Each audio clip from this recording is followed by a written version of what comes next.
With it being January of 2022, let's talk about the best businesses that you can start going into this new year. First up is cabinet makers. That's right, cabinet makers make a ton of money. Now you have to carve out the niche in your market, targeting upper middle class homes and up, because there are some multi-million-dollar homes where you can easily spend 6 figures or even into 7 figures for cabinets. I have a friend whose uncle works in Vegas, building Vegas mansions for celebrities, and they frequently have million-dollar builds for cabinets alone. So even if you're focusing on like the upper middle class areas within your community or city or state, with a red hot housing market right now, any kind of custom cabinet making business is going to make bank. Suggestion number 2 is any kind of handyman business or trade type business, plumbing, electrical work, home repair in general. Again, due to the red hot housing market, you can make a lot of money in the trades. I recently had some plumbers out to my house and they took a look at what I needed done and they quoted me over $15,000 for what I wanted. Not just one plumber, but multiple plumbers were in that price range. So I told him no thank you and I wound up doing the work myself. It took me about a week, but that was worth saving 17 grand to me. But for a lot of people, spending the 17K makes sense. And if you're on the receiving end of that 17K because you've started the business, you're the one doing the work, that's not bad money in your pocket. Business number 3 is a great idea for tech-savvy young kids and millennials.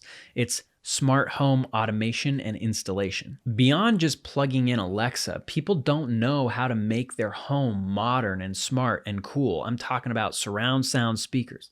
It's actually a really good idea. Smart locks, security systems, home entertainment systems. You don't even have to do all of it. Just focus on one specific vertical that your company and business is going to specialize in, and you're rocking and rolling.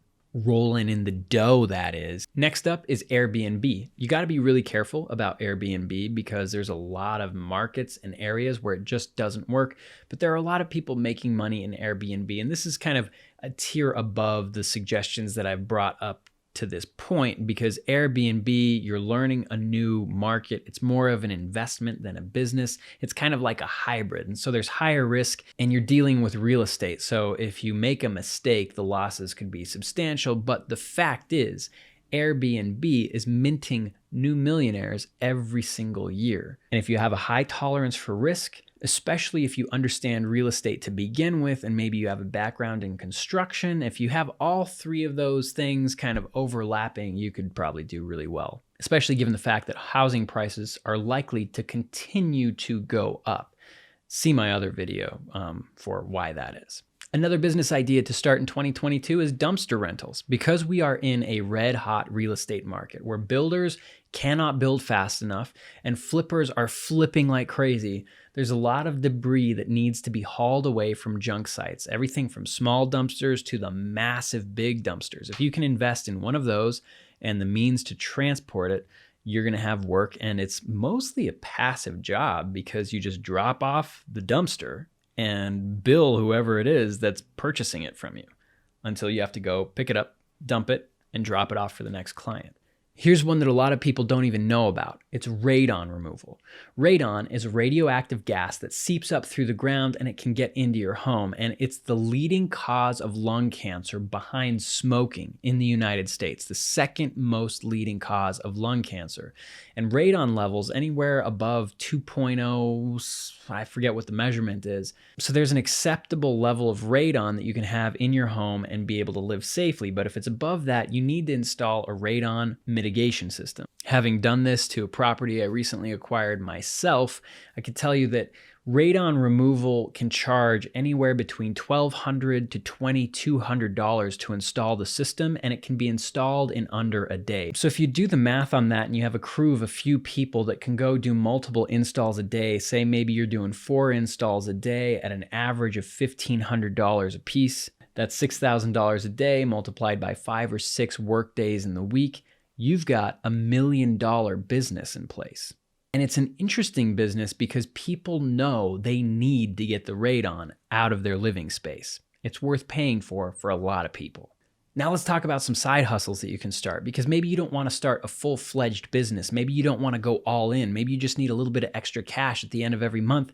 Here are some side hustles that you can start today and start seeing returns on immediately. Number one is furniture flipping. If you're a little bit handy, you've got some paint, maybe a paint sprayer, and you have the ability to do some good work, maybe 2 or 3 hours a night, or just a couple hours a week, you can get furniture from secondhand stores or from yard sales or just for free on the curb, fix it up a little bit, post it on Facebook Marketplace, and people are looking for furniture to furnish their Airbnbs and their new homes. We're in a red hot real estate market after all. Do you notice a trend here?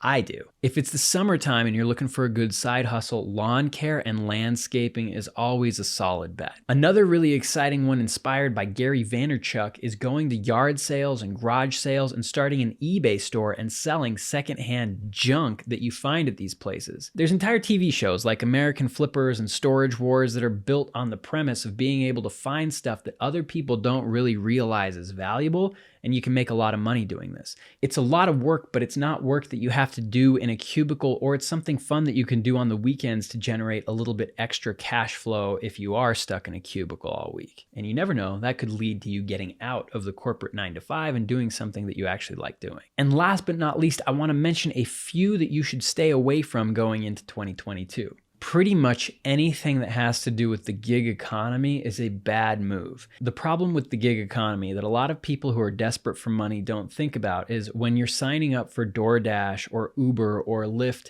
or Upwork or Fiverr, where you're selling your skills online, you are being commoditized by multi-billion-dollar corporations that at the end of the day, their entire business model is built on exploiting your time and your work. And most of them are taking around 20% of your earnings for the privilege to be on their platform and use their service.